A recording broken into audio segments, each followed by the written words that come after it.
바울이 예루살렘 교회로 이제 도착을 합니다. 바울이 예루살렘 교회에 도착하게 된다는 것은 바울 개인에게 있어서는 이제 그의 순교의 현장이 가까이 오고 있음을 말하고 있죠. 그러나 바울은 순교의 현장이 자기에게 가까이 오는 것 때문에 두려워하거나 겁을 내거나 그러지 않았습니다. 바울은 오히려 순교의 현장이 가까이 가면 갈수록 자기는 더 예수님이 그리스도이심을 증거할 수 있다는 것에 대해서 굉장한 희망과 또 기대와 또 설렘을 바울은 가졌던 것 같습니다. 그런 마음을 가질 수 있었던 것은 결국에는 바울 속에서 역사하시는 성령님의 강권적인 역사 때문에 바울은 그런 위대한 일을 할 수가 있었던 거죠. 우리가 지난 시간에도 또 쭉 사도행전을 찾아보면서 예루살렘에 바울이 빨리 가려고 했던 그 이유들을 살펴봤는데 그 대표적인 이유가 두 가지가 있습니다. 하나는 예루살렘 지역에 굉장한 기근이 들었습니다. 예루살렘 교회가 모든 교회의 초대 교회고 최초의 교회지만은 이 예루살렘 지역의 이 기근이 너무 극심해서 극심한 이 기근 때문에 바울을 통해서 증거된 복음을 받아들이고 이방 나라의 선교가 이루어지고 또 교회들이 세워지면서 그 이방에 세워진 교회들이 예루살렘 교회에다가 어려운 상황들을 좀 보충하기 위해서 선교비를 바울 일행을 통해서 전달하고자 했던 거죠. 그래서 바울이 예루살렘 교회로 빨리 가려고 했습니다. 말하자면 선교비 지원금을 전달하기 위해서죠. 두 번째로 예루살렘에 바울이 빨리 가려고 했던 것은 유월절이 가까이 오기 때문입니다. 유대인들은 유월절을 기념해서 하나님께 예배를 드렸죠. 그래서 예루살렘 중심으로 성전에 예배드리기 위해서 각 처에 있는 유대인들이 모였습니다. 그러다 보니까 많은 유대인들에게 복음을 전가하기는 너무나도 효과적인 절기고 중심지다 이렇게 생각을 하고 그 유월절 늦기 전에 바울이 빨리 가려고 했던 거죠. 그래서 바울은 결국에는 다 복음을 위해서 그는 모든 일정들을 서둘렀던 것입니다. 결국에는 이 바울이요 자기가 원하던 대로 그리고 궁극적으로 성령님께서 인도하신 대로 예루살렘 성에 도착하죠. 바울이 도착했을 때 예루살렘 교회에 있었던 담임 목사 격이었던 야고보, 예수님의 동생 야고보죠. 이 야고보와 그리고 이 야고보를 돕는 그 당시의 지도자격, 오늘날의 장로직보다는 오늘날의 교역자, 목회자직과 좀 더 성격에 가까운 그 당시의 장로들이 다 모여서 이 바울과 바울 일행을 환영을 합니다. 그래서 오늘 본 말씀 보면 이런 말씀이 있죠. 17절에 예루살렘에 이르니 형제들이 우리를 기꺼이 영접하거늘 그렇게 되어 있습니다. 그러니까 예루살렘에 있는 야고보와 장로들이 바울을 기꺼이 그러니까 굉장히 바울을 기다리고 또 바울을 또 기뻐했던 거죠. 지도부에서 말하자면 이 바울을 다 마음으로 품습니다. 그리고 이제 바울이 이 예루살렘 교회가 사실은 바울을 파송했던 모교회잖아요. 바울 입장에서 바울이 참 사울일 때 하나님을 잘 알지 못할 때 유대 교회 전통에 푹 빠져 있을 때 예수 믿는 사람들 다 죽이려고 하고 교회들을 잔멸시키려고 할 때 이 바울을 예루살렘 교회에 있는 사도들과 연결시켜 줬던 아주 위대한 사람이 있었죠. 그가 바나바입니다. 그래서 바울은 바나바를 통해서 예루살렘 교회에 있는 형제들과 하나가 되고 또 그들을 통해서 어려움에 피신을 할 수 있었던 좋은 추억이 있죠. 자, 바울에게 있어서 예루살렘 교회는 모교회였죠.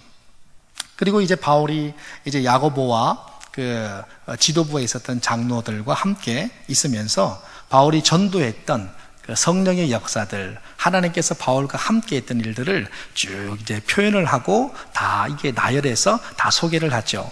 그 낱낱이 하나님께서 일하신 것을 바울이 다 얘기를 해요. 그러니까 본문에 보면 낱낱이라고 돼 있어요. 그러니까 바울에게 있어서 목회적인 현장은 모든 하나하나 세부적인 것까지 성령님께서 바울과 함께 늘 동행했던 것 같아요.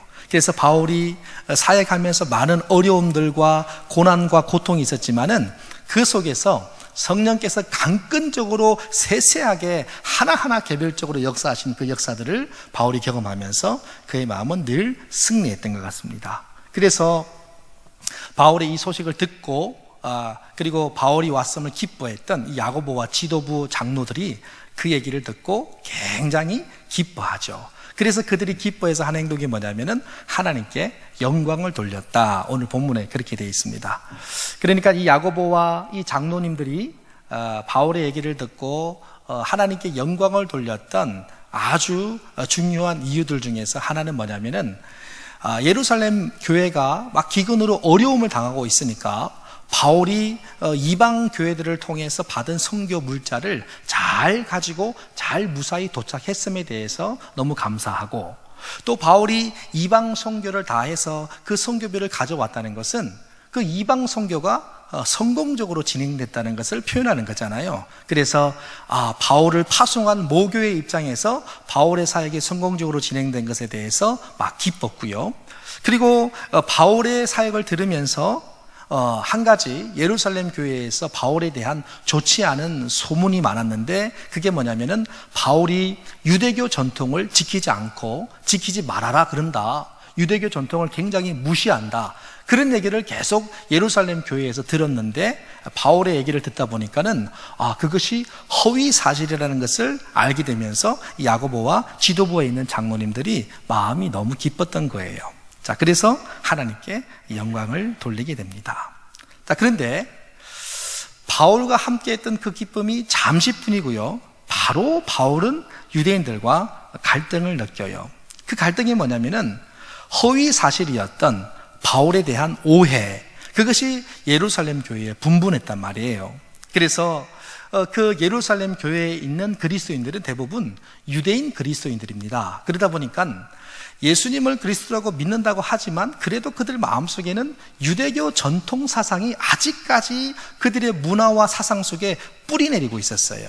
그래서 이것을 초월하지 못하고 아직까지 그것에 대해서 매여 있고, 특별히 가장 중요한 건 뭐냐면은 모세가 일러준 율법을 지켜야만이 구원받는다, 율법의 지킴과 구원을 아직까지 연결해 놓고 그 구원관이 변화되지 못한 그것 때문에 몸살을 앓고 있었거든요.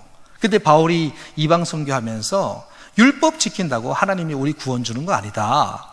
우리가 하나님을 믿음으로, 예수 그리스도를 믿는 믿음 안에서 전적으로 하나님이 우리에게 베푸시는 하나님의 은혜로 우리가 구원받는 거다, 이런 말을 바울이 막 증거했거든요.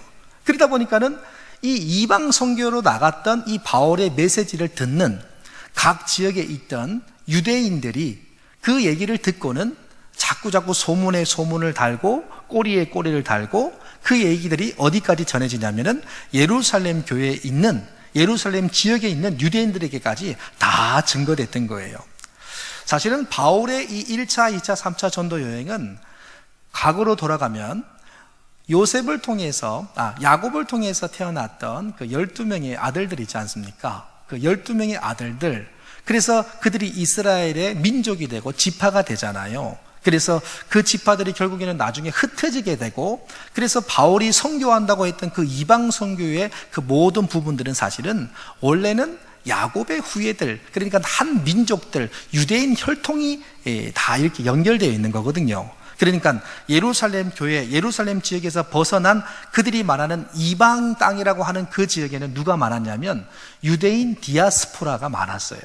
디아스포라, 유대인이긴 하지만은 그 현지에서 타이든 자이든 어떤 현상 때문에 자기들 고향에 있지 못하고 흩어진 자들, 그들을 디아스포라고 하잖아요. 그래서 각지에 있는 디아스포라, 유대인 디아스포라가 많았거든요. 그러니까 바울이 복음을 전할 때마다 그 복음 중에서 들어보니까는 율법을 좀 무시하는 것 같고, 할례 안 받아도 된다고 그러고, 율법 지키는 것이 구원받는 건 아니다, 하나님의 은혜 그리고 예수 그리스도를 믿는 믿음으로 구원받는 거다, 이런 뭔가 유대인들이 들을 때 자꾸만 유대교의 정신사상인 모세의 율법과 전통에 저촉이 되는 것 같은 이런 발언들이 자꾸 바울을 통해서 나오다 보니까 그 이방 선교 중에 있던 유대인 디아스포라가 말을 전달하면서 결국에는 예루살렘 지역에 있는 유대인 그리스도인들에게까지 증거됐던 것 같아요. 근데 이 유대인 그리스도인들이 그리스도인이 됐음에도 불구하고 그들은 여전히 유대교 전통을 지켰던 거죠. 사실은 이 현상 속에서는 사상적으로도 축소되고 있는 유대인 전통도 있지만은 사실은 사상적으로 축소되다 보면은 유대인들이 지켜오던 그 관례와 관습, 전통들이 자꾸 쪼그라들 거 아니겠어요? 사상적으로. 그러다 보니까 이게 뭐가 되냐면 유대인들 사회 속에서는 사회적 문제까지 대두가 되게 됐던 거죠. 그러니까는 유대인들 입장에 있어서 바울이 전가하는 메시지는 굉장히 예민하고 유대인들을 자극할 수 있는 얘기가 됐습니다. 그런데 사실 이 바울의 의미를 잘 못 알아듣고 바울을 사실은 굉장히 오해했던 거죠. 그래서 바울이 사역이 성공적으로 이루어졌지만은 그걸 야고보와 예루살렘 교회의 지도부와 얘기를 나눠서 어느덧 기쁨을 나눴지만 얼마 가지 못해서 바로 곧장 이 어려움 때문에 야고보와 이 지도부 장로님들이 걱정을 하는 거예요. 바울이 와서 너무 좋은데, 바울이 한 사역이 너무 성공적이어서 마음이 기쁜데, 그런데 이 많이 부흥됐다고 하는, 숫자적으로 부흥됐다고 하는 예루살렘 교회의 대부분은 유대인 그리스도인이다 보니까 그들 안에 바울에 대한 좋지 않은 여론이 다 조성이 된 거예요. 그러니까요, 이 사람들이요, 진위는 밝히지 않으면서 사람들에게 들리는 소문이나 여론에 귀가 얇아서 다 넘어가는 거예요. 그 진위를 살펴봐야 되는데 진위를 살펴보지 못하고 여론에 조성이 돼가지고 막 이렇게 군중 심리에 의해서 같이 막 폭동을 일으키고, 그래서 바울이 사실은 전도하던 1차, 2차, 3차 전도 여행 가운데 유대인들에 해당해서 전도할 때 바울의 얘기를 들어보지도 못하고 바울을 잡으려고 했던 유대인들이 많았잖아요.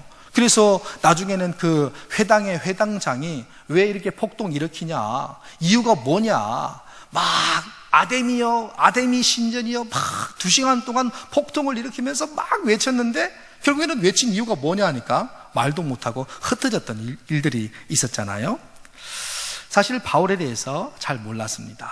바울은요, 사실 율법 자체를 부정한 바가 없습니다. 오히려 율법을 신령한 것으로 봤죠. 로마서 7장 10절에서 12절에 보니까 생명에 이르게 할 그 계명이 내게 대하여 도리어 사망에 이르게 하는 것이 되었도다. 죄가 기회를 타서 계명으로 말미암아 나를 속이고 그것으로 나를 죽였는지라. 이로보건대 율법은 거룩하고 계명도 거룩하고 의로우며 선하도다. 이렇게 바울이 얘기했어요. 바울은 율법을 막 부정되게 보지 않았습니다. 그리고 율법의 역할 가운데도 바울이 긍정적으로 표현했던 내용도 있습니다. 갈라디아서 3장 24절 말씀인데, 이같이 율법이 우리를 그리스도께로 인도하는 초등교사가 되어 우리로 하여금 믿음으로 말미암아 의롭다함을 얻게 하려 함이라. 이렇게 바울이 말을 했어요. 다만 바울이 조금 신경을 쓰고 조금 주의해야 된다는 얘기는 뭐냐면, 사람들이 율법에 너무 매여서 스스로 의롭게, 율법으로 의롭게 되려는 행위를 자꾸 하니까 그 자체를 배격했던 거예요. 그래서 바울이 로마서 10장 3절에 보니까 하나님의 의를 모르고 자기 의를 세우려고 힘써 하나님의 의에 복종하지 아니하였느니라. 율법으로 자기 의를 세우려고 자꾸 율법을 지키려고 하다 보니까는 궁극적으로 누구의 의에 순종하지 못해요? 하나님의 의에 순종하지 못했다는 거예요. 바울은 이런 유대인들의 심각성을 그는 알고 있었습니다. 그래서 율법에 대한 경계를 했던 거죠. 율법이 지향하는 바를 깨닫지 못하고 너무 형식주의, 그리고 완고한 유대주의에 빠져서 복음을 거부하는 자들에 대해서 율법은 폐기해야 마땅하다. 그러니까는 사실은 유대인 그리스도인들을 지키기 위해서 바울이 말한 건데, 바울이 이렇게 말한 것을 그들이 오해하고 율법을 없애려고 그런다, 율법을 부정되게 본다, 율법 지키지 말아라 그런다. 그러면서 이제 유대인들 사이에 사상적으로 심리적으로 자극이 됐던 겁니다. 그 상황이 이제 예루살렘 교회 안에 있었죠. 여러분, 예루살렘 교회가 시작될 때 자그마하게 시작됐지만은 베드로가 예루살렘 교회를 이렇게 목회하면서 베드로가 한 번 설교했을 때 3,000명이 회개했잖아요. 그리고 또 베드로가 또 설교했을 때 5,000명이 변화됐잖아요. 그래서 바울이 예루살렘 교회에서 처음으로 파송돼서 1차, 2차, 3차 전도 여행을 거의 한 20년 조금 넘도록 복음을 증거하고 마지막 모교회로 왔습니다. 근데 그 20년 동안 예루살렘 교회가 계속 부흥이 돼가지고 예루살렘 교회가 몇만 명의 큰 대형 교회가 됐어요. 그러니까 야고보는 몇만 명의 큰 대형 교회의 담임 목사격인 거죠. 그리고 거기서 유대인들이 여전히 가지고 있는 그 유대교 전통 때문에 늘 고민하면서 목회를 했던 것이죠. 근데 그 가운데 유대인들에게 가장 말거리가 됐던 바울이 이제 오게 된 겁니다. 그래서 야고보가 이 바울의 상황을 알고 또 여론의 상황을 알고 이 상황을 어떻게 지혜롭게 헤쳐나갈까 고민하다가 야고보와 장로님들이 오늘 본문 20절부터 25절의 내용인데 제안을 하는 거죠. 그 제안이 뭐냐면은 서원에 대한 이야기입니다. 여러분, 서원, 그건 뭐냐면 내가 믿는 신에 대해서, 그 신의 은혜에 대해서 내가 보답하고 싶은 거죠. 내가 신께 받은 선물, 신께 받은 은총, 그 은혜가 너무 감격해서 내가 그분께 보답하고 싶고 내가 약속을 하는 거예요. 그게 서원이거든요. 그래서 이 서원을 내가 자발적으로 하나님께 하면서 그 서원은요, 하나님을 대해서 맹세하고 약속하는 것이기 때문에 내가 자발적으로 하나님께 서원하지만 이 서원에는 자기 자신의 서원으로 말미암아 자기가 구속을 당하는 구속력도 있는 거죠. 우리가 대표적으로 잘 알고 있는 사람이 누구냐면 사무엘의 어머니 한나. 한나가 자식이 없어서 하나님께 막 기도하잖아요. 하나님 내게 자식을 주십시오. 그러면은 이 자식을 하나님을 위해서 영원히 그의 인생을 바치겠습니다. 그렇게 한나가 막 기도했잖아요. 서원한 거예요. 그래서 이 서원은요, 자기가 하나님께 서원하지만은 자기가 서원하는 그 안에서 일정 기간이 있는 거죠. 내가 평생 하나님께 서원한다든지 아니면 내가 어느 기간 동안 서원한다든지 그런 게 있었어요. 서원을 얘기하면은 우리가 레위기에 나오는 그 나실인에 대한 서원을 조금 거론할 수 있습니다. 이 서원이요, 부모에 의해서 서원이 될 수도 있고요, 자기 자신이 자유의사에 의해서 서원을 할 수도 있었습니다. 한나처럼 서원할 수도 있고요, 또 일정한 기간 동안 내가 서원을 정하고 하나님께 약속할 수도 있어요. 그런데 서원을 하고 나서 이 서원자는 자기가 서원한 것을 신속히 행해야 되지, 그걸 질질 끊는다거나 하나님과 약속한 것을 뭐 조금 시간 지나고 형편이 막 이렇게 바뀌고 자기 마음이 바뀌어가지고 막 회피한다거나 그럴 수는 없는 거였어요. 서원에 대해서 경솔하게 행동할 수 없었던 거죠. 그리고 이 서원한 사람은요, 서원 기간 동안 해야 되는 3가지 일이 있었습니다. 그건 뭐냐면 독주를 마시거나 머리를 깎거나 시체를 가까이 하는 일은 금지했었어요. 거룩하게 구별되게 살아야 되는 거죠. 야고보가 바울에게 제안한 제안은 뭐냐면, 지금 바울에게 머리를 깎고 서원한 4사람을 대신해서 경비를 좀 내달라. 그럼 이 경비는 무슨 얘기냐? 서원을 하는 결례 기간이 있어요. 근데 서원이 끝나는 이 기간 끝나는 날에는 또 무엇을 했냐면, 내가 서원한 것을 다 지켰기 때문에 하나님께 희생 제물을 드려야 했습니다. 이때 드리는 희생 제물은요, 번제물로 1년 된 순양 하나, 그리고 속죄 제물로 1년 된 어린 암양 하나, 그리고 화목 제물로 순양 하나, 그 외에 무교병 과자들이 있었어요. 민수기 6장 1절에서 21절에 나오죠. 근데 그 비용이 만만찮은 거예요. 그래서 바울은 자신의 사역에 대한 오해를 좀 불식시키기 위해서 야고보와 장로들의 제안한 해결책을 수용하기로 결정을 합니다. 그래서 성전에서 7일의 결례를 지킬 것을 서원한 이 4명의 유대 그리스도인들하고 함께 바울이 의식에 참석하죠.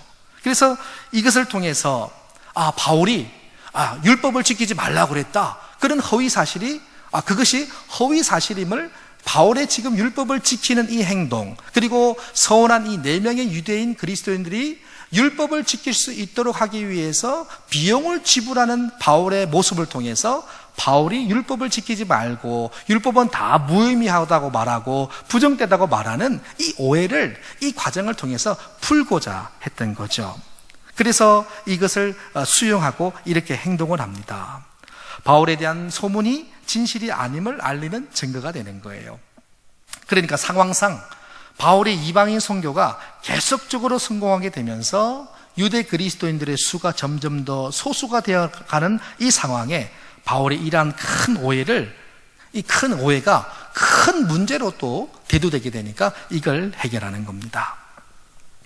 어떠한 목사님의 한 재밌는 사연 얘기가 있는데요. 뭐 사연이라고 할 것까지는 없고 경험한 경험담이에요. 난 목사님이 신학교 때 수업을 듣는데 그 수업 제목이 인간관계론이더래요.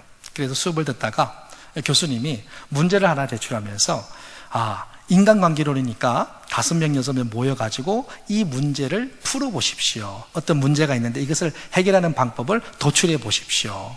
그래서 시간을 주시더래요. 그리고 그 시간 동안 문제를 잘 이렇게 도출하고 결론을 내린 팀들마다 이제 교수님께 보고를 했죠. 그리고 이 목사님이 있던 팀도 보고를 했습니다. 그리고 나서 시간이 조금 지나고 모든 팀이 다 결론을 내고 나서 이 교수님이 정답을 말씀하시는데 이 목사님이 있는 팀이 틀렸더래요. 그래서 이 목사님이 속상했대요. 그리고 나서 조금 있다가 교수님이 답을 표현해 줬대요. 근데 그 답을 듣고 이 교수님이 이 목사님이 너무너무 속상했대요. 속상한 이유가 뭘까요? 왜 속상했을까요? 사실은 이 팀에서 이 목사님이 말한 답이 맞았거든요.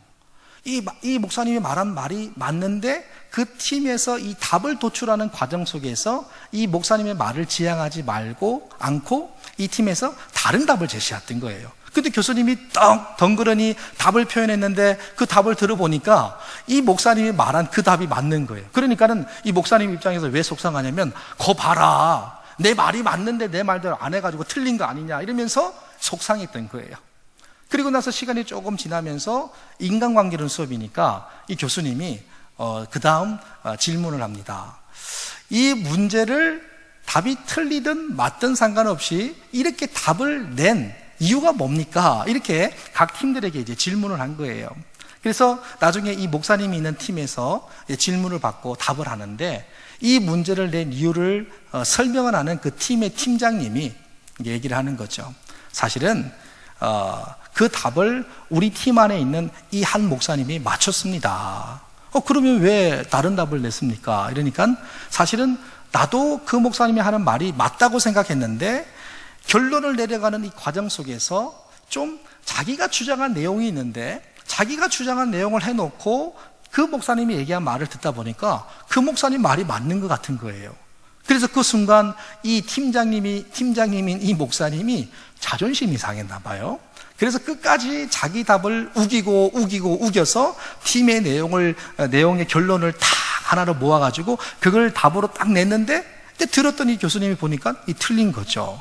그래서 이분이 하는 말이 사실은 옆에 있는 목사님이 맞췄는데 끝까지 그 답이 맞다고 하지 않은 것은 나도 그분의 답이 맞다고 생각했는데 자존심이 상하고 나중에 자존심이 상했는데 답을 딱 얘기했는데 교수님 말이 정답이 이 목사님이 한 답이라는 것을 딱 알고 이 목사님이 너무 기뻐하고 즐거워할 거 생각하니까 자존심이 더 상해서 그 답이 맞다고 말을 못 하겠더라는 거예요.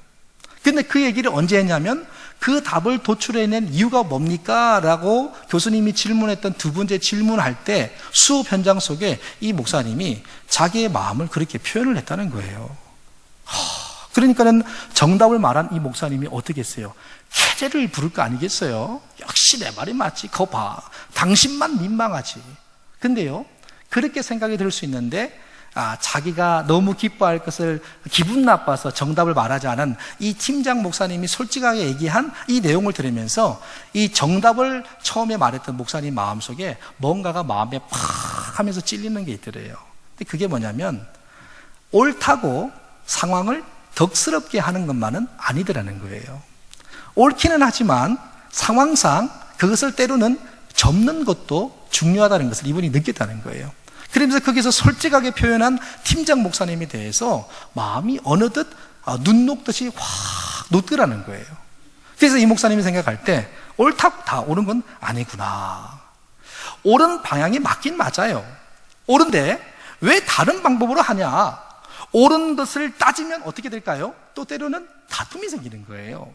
그래서 이 목사님께서 나중에 깨닫기를 본질적인 것이 아니라면 옳음보다 화평하게 옳음을 점진적으로 이루어가는 것이 지혜다라는 것을 배웠다는 거죠. 어찌 보면은 지금 오늘 상황의 바울의 입장에서 예루살렘 교회의 극심한 기근의 어려움을 이방 선교를 통해서 모은 선교비를 가지고 온 바울 입장에서 내가 예루살렘 모교회가 너무 어려우니까는 내가 복음 전하고 그래서 이 많은 이방 교회에서 모은 선교비 가지고 다시 당신들을 도와주려고 왔는데 지금 온 나에게 지금 환영하지 못할 망정 지금 나를 오해하고 한번 바울 너 한번 만나면 손 좀 봐야겠다 이러고 벼르고 있으니까 바울 입장에서 어떻게 인간적으로 보면 기분 나쁠 수 있을까 아니겠어요?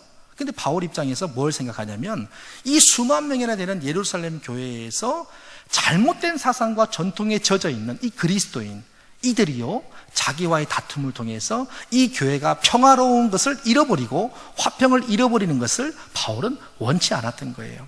그래서 본질적인 내용이 아니라면은 끝까지 주장을 해서 다투고 여러분 반면에 바울이요 너무 상대가 너무 많으니까 이 사람들이 나를 때리고 매질할까봐 너무 두려워가지고 바울이 겁이 나가지고 적당히 유대교 전통 지키는 사람이라는 것을 쇼라도 하듯이 바울이 그랬을까요? 아니에요. 바울은 이미 목숨을 내놨단 말이에요. 로마로 가서 압송이 돼서 거기서 순교당할 것까지 성령을 통해서 들은 사람인데 뭐가 겁이 나가지고 예루살렘 교회에서 유대교의 전통 따르는 것처럼 쇼하면서 적절히 자기 살아날 궁챙이나 챙기고 바울이 그런 입장이 아니에요. 그러니까 바울은 지금 뭘 생각하냐면은 본질적인 것이 잘못되지 않았다면 비본질적인 것이라면 화평을 도모해서 점진적으로 이것을 하나님의 은혜 속으로 끌어들이는 것이 지혜라고 생각하는 거죠. 근데 그것을 바울만 생각했던 것이 아니라 이 야고보와 그 장로 지도부에 있는 사람들이 함께 제안을 한 거죠. 그래서 바울이 거기서 서원한 4명의 그리스도인들이 행해야 될 그 결례 기간이 끝나고 나서 행해야 될 것들을 비용을 지불하면서 당신들이 하나님께 제물 드리고 드리십시오 이러면서 이제 바울이 함께 유대교 전통을 따르는 것처럼 보였던 거죠. 바울 마음속에는 자기를 챙기려고 하는 것이 아니라 무엇을 하려고요?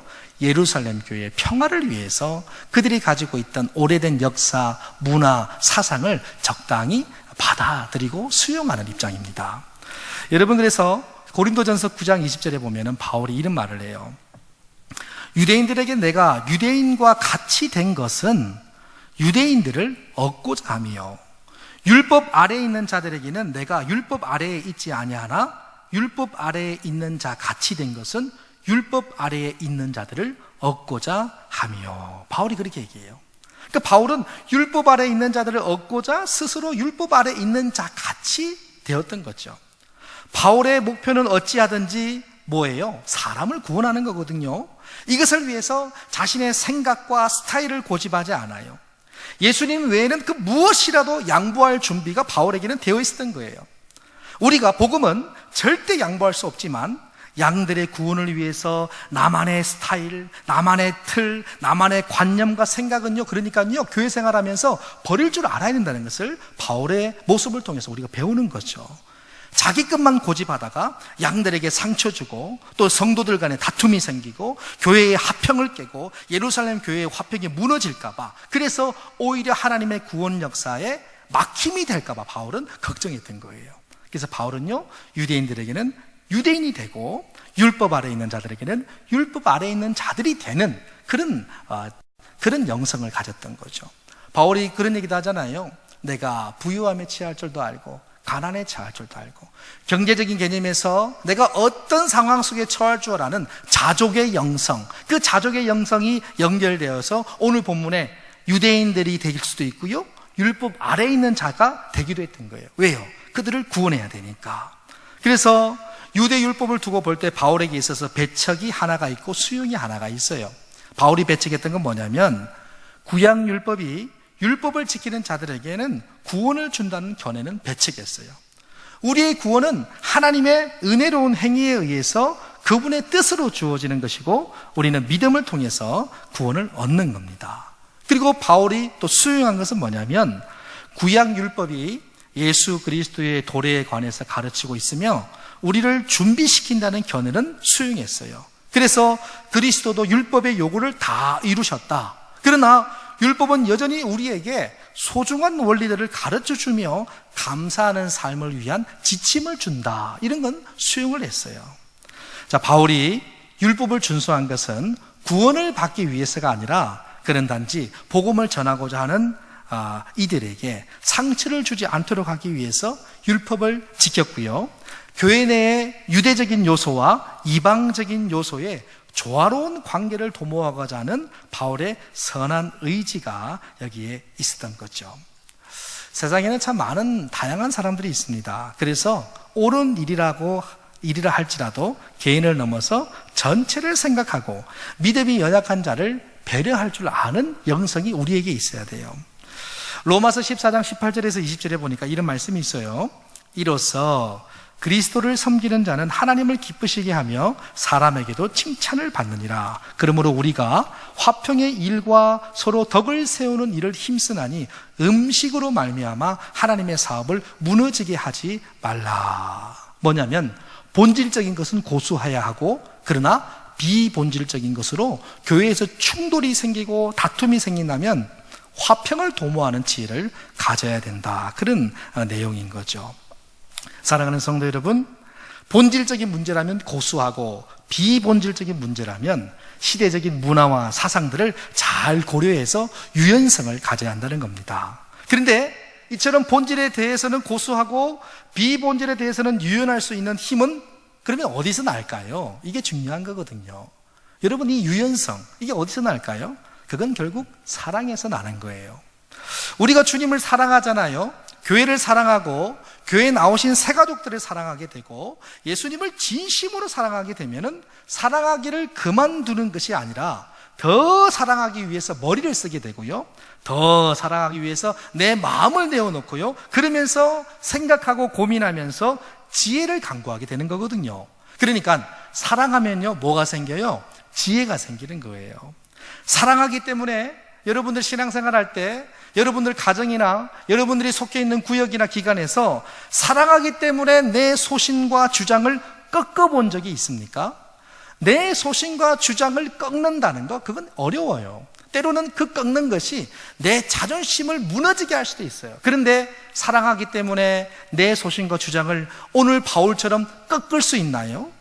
주님을 사랑하고 가족을 사랑하기 때문에 우리의 소신과 주장을 꺾어본 적이 여러분들과 저의 인생 속에서, 신앙생활 속에서 과연 얼마나 됩니까?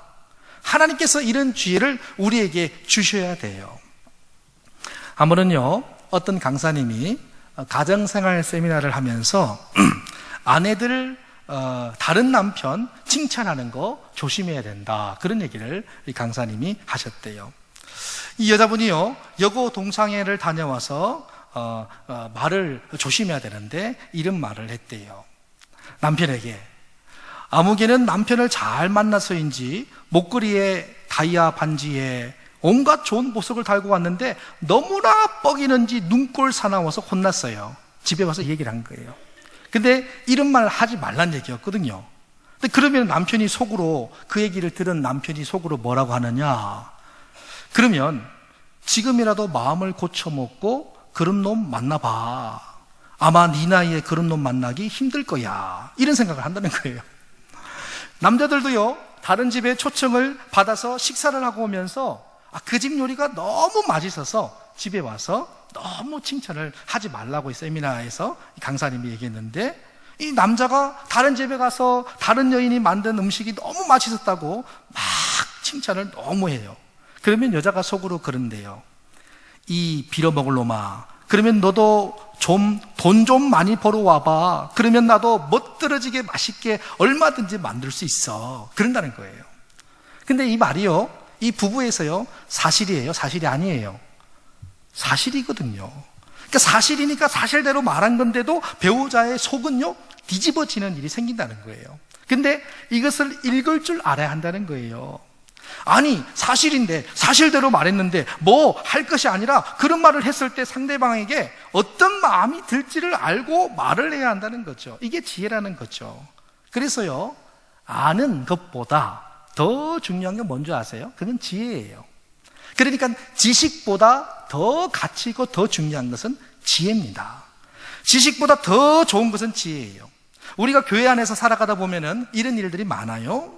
교회 안에서요, 막 열심히 충성스럽게 열심히 일하시는 분들이 참 많습니다. 정말로 목회자들이 볼 때도 너무 고맙고 감사해요. 그래서 굉장히 충성스럽게 굉장히 열심히 교회 사역을 해요. 근데 그러다가요, 싸워요.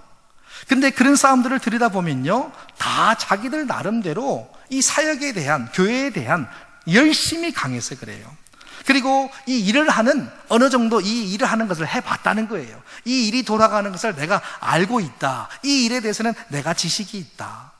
자기 주장이 있고요, 자기 소신이 있고요. 근데 그러다 보면은 싸워요. 그런데 한 가지 문제가 있다면 뭘까요? 그건 뭐냐면 지혜가 없는 거예요. 사랑을 근본으로 한 지혜가 없는 거예요. 그래서 하나님께서도 초대교회 일꾼들을 세우실 때 이 부분을 강조했어요. 사도행전 6장 3절에 형제들아, 너희 가운데서 성령과 지혜가 충만하여 칭찬받는 사람 7을 택하라. 우리가 이 일을 그들에게 맡기리라. 그런데 성령과 지혜가 충만하여 칭찬받는 사람 7. 그런데 이 지혜는 어디로부터 올까요? 그것은 바로 성령과 지혜, 성령 안에서 나온다는 거예요. 성령 안에 있을 때 지혜가 나온다는 거예요. 왜 그럴까요? 그래서 성령의 9가지 열매의 첫 열매가 무엇인지 아십니까? 그건 바로 사랑입니다. 성령의 첫 번째 열매가요, 능력이거나 충성이거나, 성령의 첫 번째 열매가요, 지식이거나 그런 것이 아니에요. 성령의 열매는 다 가만히 보면은 다 연결되어 있는데 그거는 사랑이라는 거예요. 갈라디아서 5장 22절 말씀에 나오는 성령의 열매 첫 번째가 사랑입니다. 그래서 성령의 열매는 사랑으로부터 시작되는 거예요. 사랑이 없는 지혜는 분란과 다툼을 일으켜요. 사랑이 없는 지식은 오히려 다툼을 일으키고 갈등을 일으켜요. 그러나 사랑을 동반한 지혜가 있으면 모두가 아름다워지고 덕스러워지고 행복해진다는 거예요. 사도 바울은 그런 지혜가 있었던 것입니다. 옳고 그름을 많이 아는 것, 그리고 지식이 많은 것, 그것도 좋고 훌륭한 것이지만은 그것만이 하나님께 영광 돌리기는 부족하다는 거예요. 성령께서 역사하시는 사랑의 지혜가 필요해요. 여러분, 그래서 일전에 예수원을 설립하신 고 대천덕 신부님께서 이런 말씀하셨어요. 지혜가 덕이 되려면 사랑이 있어야 된다, 그런 말씀하셨어요. 여러분, 교회 안에서 이제 앞으로 교회 사역하시면서 이 의견도 맞고 저 의견도 맞아요, 입장 따라서. 근데 의견이 많을 때, 그리고 다툼이 막 생길 때 이제 앞으로는 이렇게 해야 되겠어요. 보통 지식이 있고 그 일에 대해서 좀 봉사와 충성의 정도가 센 분들이 보통 그런 일들이 생기거든요. 그러니까는 다툰 거 둘째치고 먼저 열심히 있는 분들이니까 교회 이름으로 표창장을 먼저 드려야겠어요. 왜요? 충성해서 싸우는 거니까. 너무 열심히 있어서 다투는 거니까 표창장, 상장 드리고 나서 이제 그 다음 다툼을 수습해야 되겠어요. 사랑하는 성도 여러분, 이 일도 맞고 저 일도 맞아요. 바울이 오늘 왜 그 서원한 4명의 그리스도인들의 그 비용을 지불했습니까? 바울이 겁쟁이라서? 아니에요. 우리에겐 이런 지혜가 필요한 거예요. 그 지혜는 바로 성령 하나님 사랑 안에서 나타나는 지혜입니다. 이 지혜가 우리 교회 안에 충만하고 충만해서 우리 교회도 더 부흥하고 하나님 볼 때 복된 교회로 변화되기를 주님의 이름으로 축원해 드립니다.